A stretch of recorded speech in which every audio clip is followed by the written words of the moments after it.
नमस्कार, मैं रवीश कुमार। गुजरात में राहुल गांधी के भाषण को कांग्रेस की कमजोरी समझने के लिए सुना जाना चाहिए। राहुल गांधी ने तो यहां तक कह दिया कि गुजरात की जनता से हमें मांगना ही नहीं चाहिए कि आप हमें सरकार दीजिए। तो क्या 10 साल बाद राहुल गांधी को यह समझ में आने लगा है कि गुजरात में जिस कांग्रेस को वो खींचने की कोशिश कर रहे थे, अब उसे और नहीं खींचा जा सकता है, उसे बदलना होगा और उसके भीतर से बीजेपी से सहानुभूति रखने वाले नेताओं को निकालना होगा। बीजेपी से कांग्रेस तभी लड़ पाएगी जब कांग्रेस अपने भीतर की बीजेपी से लड़कर जीतेगी। गुजरात में यह काम और जगहों की तुलना में बहुत मुश्किल है। वहां की सियासी जमीन इस तरह की हो चुकी है कि कांग्रेस अपने घर में जो भी पौधे लगाएगी वह बीजेपी में जाकर पेड़ बनने का ख्वाब देखने लग जाता है। वहां कांग्रेस के नेता जितनी आसानी से बीजेपी में चले जाते हैं, कई बार यकीन नहीं होता उन नेताओं पर जो अभी तक बीजेपी में नहीं गए हैं। अगर हम गुजरात की जनता को रिस्पेक्ट करते हैं तो हमें यह साफ कहना पड़ेगा कि आज तक जो पिछले 15, 20, 30 साल जो गुजरात की एक्सपेक्टेशन हमारे से थी, मुझसे थी, हमारे पीसीसी प्रेसिडेंट से थी, हमारे इंचार्ज से थी, वो हम पूरी नहीं कर पा रहे।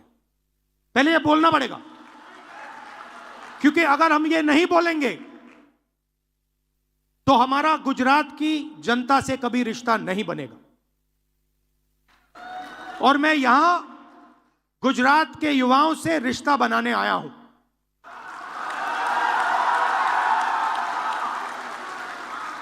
अब सवाल उठता है,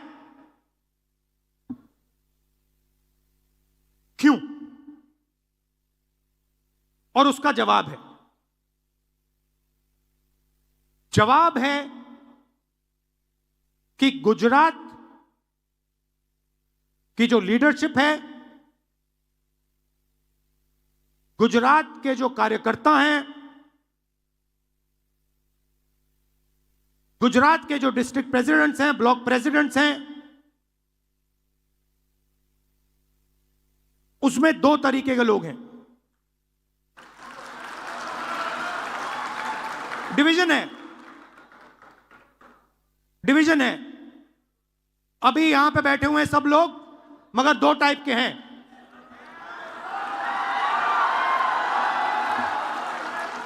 एक है जो जनता के साथ खड़ा है, जो जनता के लिए लड़ता है, जो जनता की इज्जत करता है और जिसके दिल में कांग्रेस पार्टी की विचारधारा है।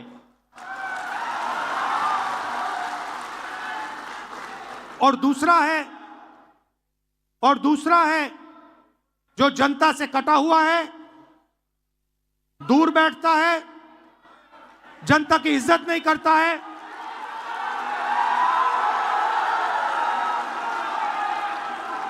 और उसमें से आधे बीजेपी से मिले हैं।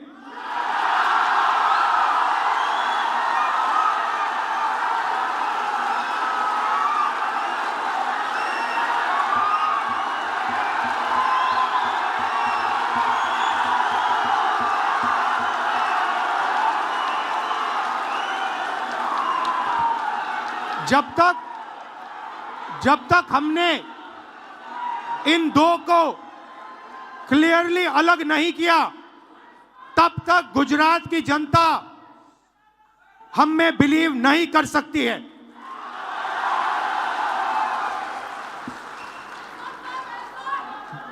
गुजरात की जनता, गुजरात के व्यापारी, गुजरात के स्मॉल और मीडियम बिजनेसेस, गुजरात के किसान, गुजरात के मजदूर, गुजरात के स्टूडेंट्स ऑपोजिशन चाहते हैं, विकल्प चाहते हैं, बी टीम नहीं चाहते हैं। गुजरात में अगर राहुल गांधी ने समस्या की पहचान कर ली है तो इसका समाधान क्या होगा और कब होगा। जिस तरह से राहुल गांधी आरएसएस को निशाना बनाते हैं, लेकिन जमीन पर उनकी इस राजनीति का अभियान दिखाई नहीं दे रहा है। कांग्रेस को आरएसएस से लड़ने की मशीन बनाना इतना आसान नहीं। सवाल है कि क्या राहुल गांधी ने अपनी पार्टी के भीतर संघ के समर्थकों को ठीक से पहचान लिया है और अब उनकी बारी आने वाली है। अगर पहचान लिया है तो कब राहुल गांधी खुद से ऐसे नेताओं को निकालेंगे, क्योंकि हरियाणा चुनाव के समय भी राहुल गांधी ने यह बात कही थी कि वे कांग्रेस के भीतर आरएसएस के समर्थकों को पहचान लेते हैं। तो अब कार्यकर्ता भी जानना चाहता होगा ये निकाले कब जाएंगे। मैं पहचान जाता हूं। आजकल क्या होता है देखो, मैं बताता हूं आपको। कहीं मैं सड़क पे जाता हूं, मुझे दो तरीके के लोग दिखते हैं। एक ऐसे मुस्कुराता है, खुश रहता है, चेहरे पे मुस्कान होती है, मैं कहता हूं कांग्रेसी। और एक मुझे ऐसे दिखता है, मैं कहता हूं आरएसएस। ये छुपनी बातें, ये कभी कभी आ जाते हैं पार्टी में, बेस बदल के आ जाते हैं। मैं बस देखता हूं इनको, आरएसएस। अच्छा, डर के मारे हमारे भी लोग उधर भाग गए। अब बड़ा कंफ्यूजन है। वहां पे वो मुस्कुरा नहीं सकते, वहां पे उनको सीरियस बैठना पड़ता है मोदी जी के सामने। तो कंफ्यूजन हो गया बहुत। तो आप लोग कौन हो? आप लोग वो हो जो डरे नहीं। ये जो यहां पे बैठे हुए हैं, ये देखो, सारे के सारे मुस्कुरा रहे हैं। देखो, अमित शाह की स्पीच देखना, मोदी जी की स्पीच देखना, वो सब ऐसे बैठे रहते हैं कि कुछ गलती से कह ना दे, पता नहीं क्या हो जाएगा। यहां पे हमें लगता है ठीक है भैया, 2-3 बार चिल्ला भी लिए, कोई प्रॉब्लम नहीं है, संभाल लेंगे हम। तो ये पार्टी मोहब्बत की पार्टी है और आप लोग मोहब्बत वाले बब्बर शेर हो। हरियाणा चुनाव के बाद कितने लोगों की पहचान की गई और कांग्रेस से निकाला गया। हरियाणा में तो राहुल गांधी चुनाव के प्रचार के बीच में बोल रहे थे, तो कम से कम चुनाव हार जाने के बाद ऐसे कुछ लोगों को निकाला जाता, तब समझ में आता कि राहुल गांधी अब कांग्रेस के भीतर संघ के समर्थकों को लेकर गंभीर हो चुके हैं। भारत जोड़ो यात्रा के दौरान राहुल गांधी ने यह स्थापित करने का प्रयास किया कि कांग्रेस और बीजेपी की विचारधारा में बुनियादी अंतर है। जमाने से कांग्रेस और बीजेपी की विचारधारा की लाइन आर्थिक आधार पर और राजनीतिक आधार पर धुंधली हो चुकी थी, मगर इस यात्रा के दौरान राहुल जोर देने लगे कि अब आरएसएस से लड़ना होगा, नाम लेकर टारगेट करना होगा। क्या यह माना जाए कि अब राहुल गांधी कांग्रेस के भीतर आरएसएस की पहचान की प्रक्रिया पूरी कर चुके हैं और अब ऐसे लोगों को निकालने का कोई दौर शुरू होने वाला है। राहुल गांधी ने जिस तरह से गुजरात में कहा कि वे ऐसे नेताओं को निकाल देंगे, तो क्या उम्मीद की जाए कि कांग्रेस पार्टी के भीतर से बीजेपी समर्थक निकाले जाएंगे। अगर कांग्रेस विचारधारा की तरफ लौट रही है और उस पर अपनी राजनीति की धार चमकाना चाहती है, तो क्या उसे एक झटके में सभी प्रदेशों में ऐसे नेताओं को खुद से अलग नहीं कर देना चाहिए? अगर राहुल गांधी खुद से ऐसे नेताओं को निकाल देते, 10, 20, 40 जिस तरह से वे बातें कर रहे हैं, तो बात समझ में आती कि कांग्रेस को पता है। मगर कांग्रेस को पता तब चलता है जब ईडी के छापों का बहाना कर या छापों के बाद कोई बड़ा कांग्रेसी बीजेपी में चला जाता है या कांग्रेस का टिकट लेकर बीजेपी के उम्मीदवार के समर्थन में बैठ जाता है। एक वरिष्ठ नेता, नाम नहीं लेना चाहता हूं, इसी प्रदेश के एक वरिष्ठ नेता कांग्रेस पार्टी को छोड़ते हैं और रो के कहते हैं, मेरी मां से रो के कहते हैं कि सोनिया जी मुझे शर्म आ रही है, मेरे में इन लोगों से, इस शक्ति से लड़ने की हिम्मत नहीं है, मैं जेल नहीं जाना चाहता हूं। और ये एक नहीं है, ऐसे हजारों लोग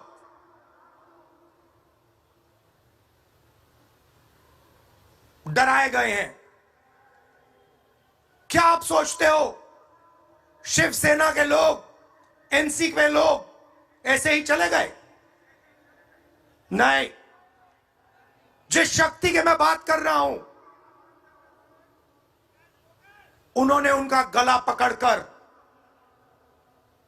उनको बीजेपी की ओर किया है और वो सब डर के गए हैं। यह खेल गुजरात में भी हुआ जब लोकसभा चुनाव के समय सूरत में कांग्रेस के उम्मीदवार ने अपनी दावेदारी वापस ले ली। सूरत में बिना मतदान के ही बीजेपी का उम्मीदवार जीत गया। अहमदाबाद में राहुल गांधी के इस भाषण को सुना जाना चाहिए। इससे पता चलता है कि उन्हें क्या पता है और इससे यह भी पता चलता है कि मालूम होने के बाद वे क्या नहीं कर पा रहे हैं। सवाल है कि कांग्रेस कब भरोसा पैदा करेगी कि वह सांगठनिक रूप से, वैचारिक रूप से तैयार हो गई है। अब उसके नेताओं के लिए इतना आसान नहीं होगा बीजेपी में चले जाना।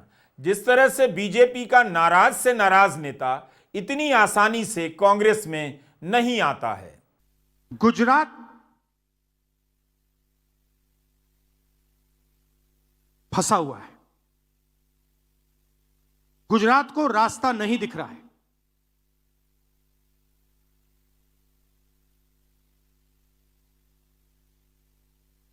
गुजरात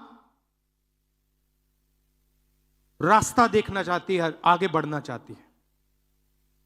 और कांग्रेस पार्टी, मैं कांग्रेस पार्टी का मेंबर हूं और मैं स्टेट से कह रहा हूं कि गुजरात की कांग्रेस पार्टी उसको रास्ता नहीं दिखा पा रही है।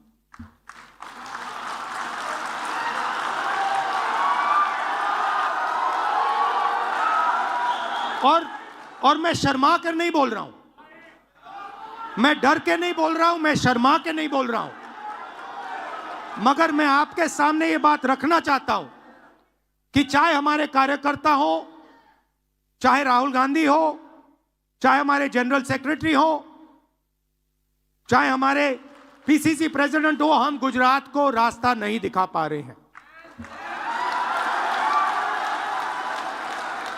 और हमें ये सबसे पहले,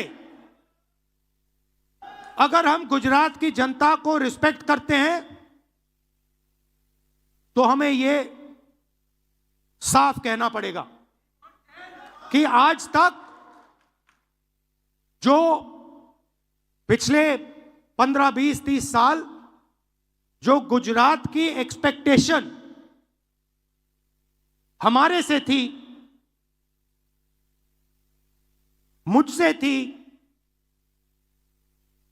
हमारे पीसीसी प्रेसिडेंट से थी, हमारे इंचार्ज से थी, वो हम पूरी नहीं कर पा रहे। पहले ये बोलना पड़ेगा। राहुल गांधी जिस समय अहमदाबाद में थे, उसी समय प्रधानमंत्री मोदी भी गुजरात में थे। प्रधानमंत्री मोदी ने कांग्रेस पर तंज किया और जीरो बता दिया। कहा कि दिल्ली में कांग्रेस को जीरो आया है। जीरो लाने वाली पार्टी मुद्रा लोन के 32 लाख करोड़ में कितने जीरो होते हैं गिन नहीं सकती। मगर प्रधानमंत्री को याद दिलाना चाहिए कि सीएजी विनोद राय ने भी इसी तरह 2G घोटाले में कथित रूप से कई जीरो लगा दिए जो कभी साबित नहीं हुए। लेकिन इसके बाद भी राहुल गांधी ने अपने भाषण में प्रधानमंत्री मोदी के भाषण के जवाब में ललकारी भाषा का इस्तेमाल नहीं किया, क्योंकि राहुल गांधी जानते हैं कि वे गुजरात में हैं और 30 साल में कांग्रेस वहां ऐसा कुछ भी नहीं कर पाई जिसके दम पर वे नरेंद्र मोदी को चुनौती दे सकें।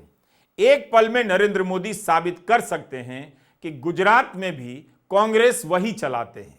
इसलिए राहुल गांधी खुलकर बोल रहे थे और कांग्रेस के भीतर बीजेपी के एलिमेंट और गलतियों पर बोल रहे थे।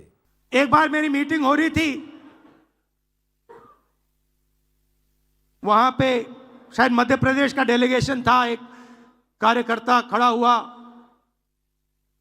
कहता है राहुल जी आप एक काम कर दीजिए। मैंने कहा क्या? कहता है 2 तरीके के घोड़े होते हैं, एक होता है रेस का, एक होता है शादी का। कांग्रेस पार्टी रेस के घोड़े को बारात में डाल देती है और बारात के घोड़े को रेस में डाल देती है।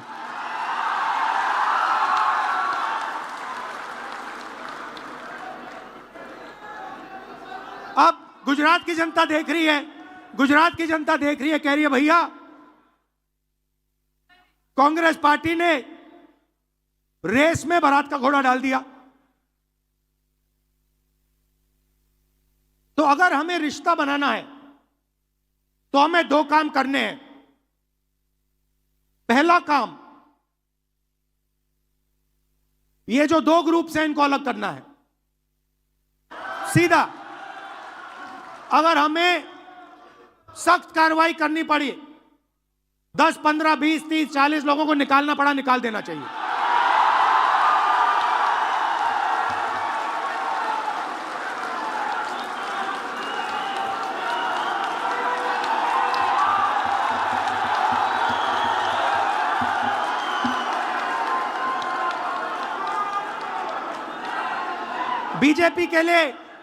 बीजेपी के लिए अंदर से काम कर रहे हो, चलो जाके देखते हैं, बाहर से काम करो।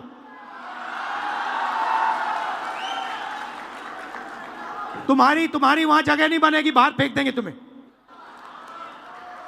तो पहला काम यह करना है।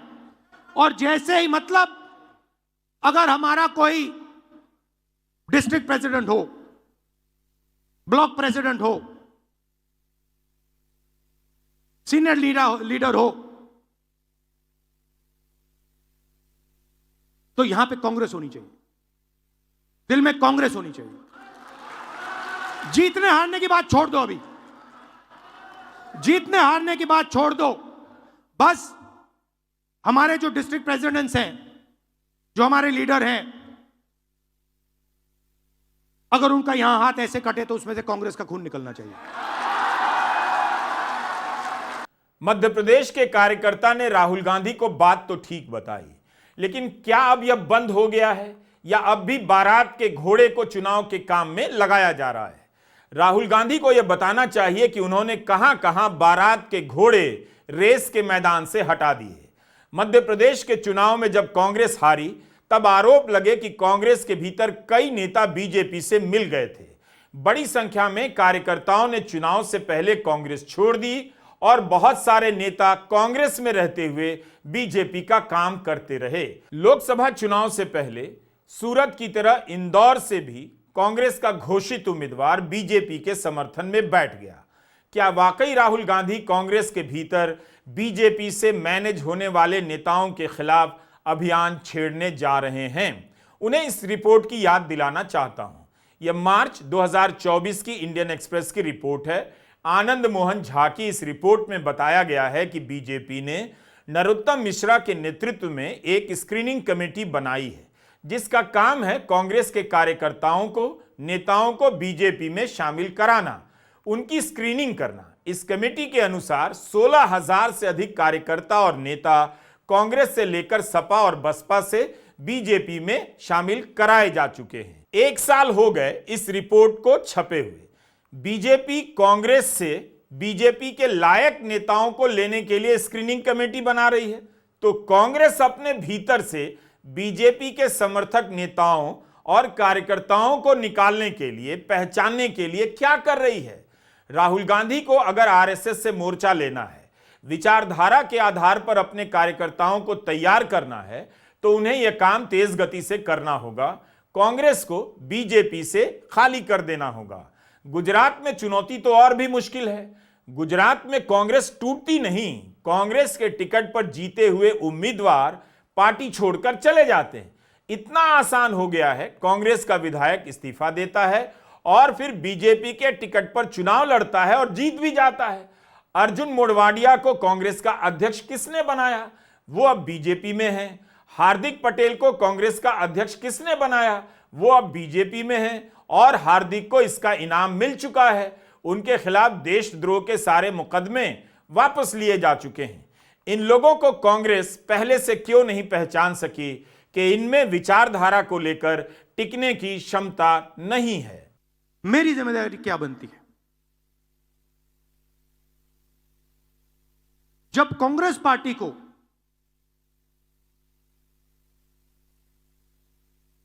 अंग्रेजों का सामना करना पड़ रहा था।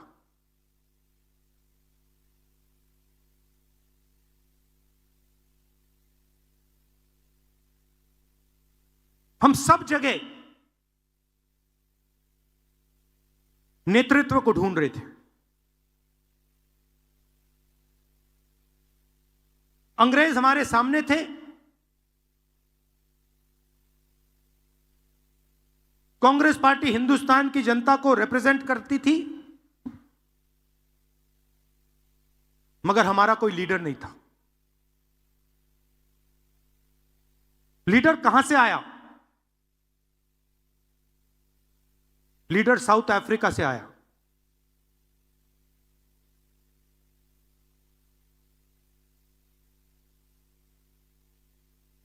कौन थे?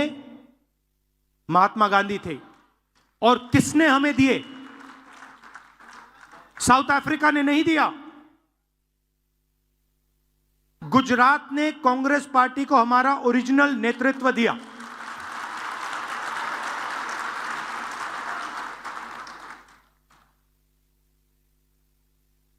और उस नेतृत्व ने हमें सोचने का तरीका, लड़ने का तरीका, जीने का तरीका दिया। गांधी जी के बिना कांग्रेस पार्टी देश को आजादी नहीं दिलवा पाती, और गुजरात के बिना गांधी जी नहीं होते।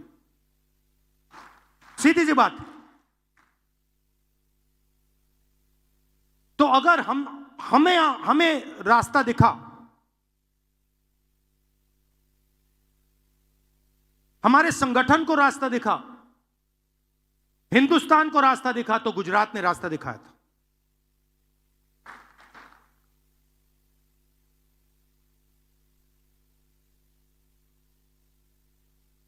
और उनके एक कदम पीछे आपने हमें सरदार पटेल दीजिए। तो हमारे जो सबसे बड़े नेता थे,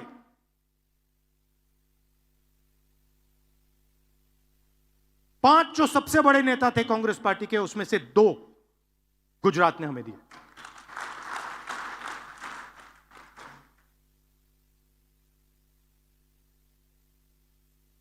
गुजरात हमसे यही मांग रही है। राहुल गांधी गुजरात में बढ़ा चढ़ाकर दावे नहीं कर रहे थे कि हम बीजेपी को इस चुनाव में धूल चटा देंगे और अपनी सरकार बना लेंगे, बल्कि व्यवहारिकता और वास्तविकता के धरातल पर उतरकर बात कर रहे थे।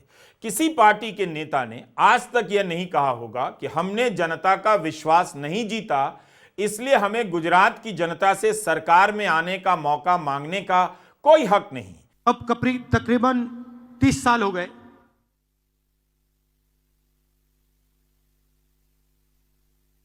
हम यहां सरकार में नहीं हैं,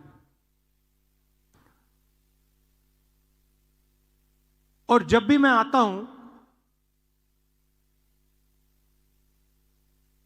तो डिस्कशन 2017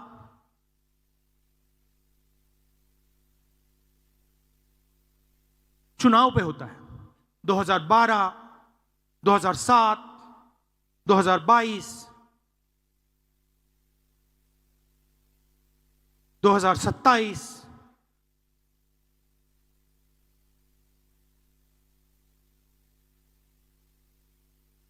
मगर सवाल चुनाव का नहीं।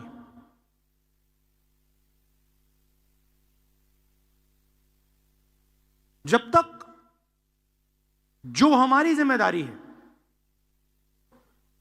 उसको जब तक हम पूरा नहीं करेंगे, गुजरात की जनता हमें चुनाव नहीं जिताएगी। और सचमुच में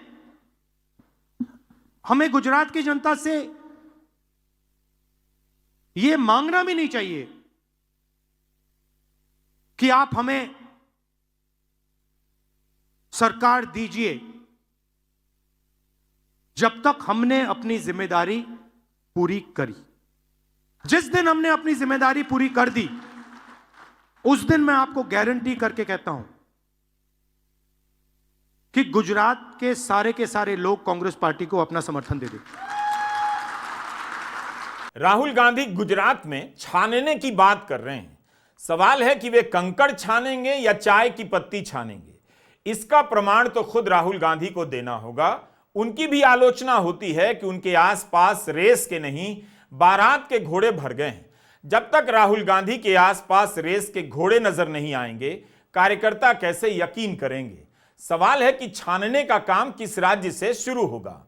कांग्रेस का जो हाल गुजरात में है वही ओडिशा में है, बंगाल में भी है, बिहार में भी है, उत्तराखंड में भी है, हरियाणा में भी है, राजस्थान में भी है, यूपी में भी है। हिंदी प्रदेश के कई राज्य अब कांग्रेस के हाथ से निकल चुके हैं। बात केवल चुनाव हारने की नहीं है। इन प्रदेशों में कांग्रेस ना तो भविष्य का नेता खड़ा कर सकी है और ना जमीन पर कार्यकर्ता। नमस्कार, मैं रवीश कुमार।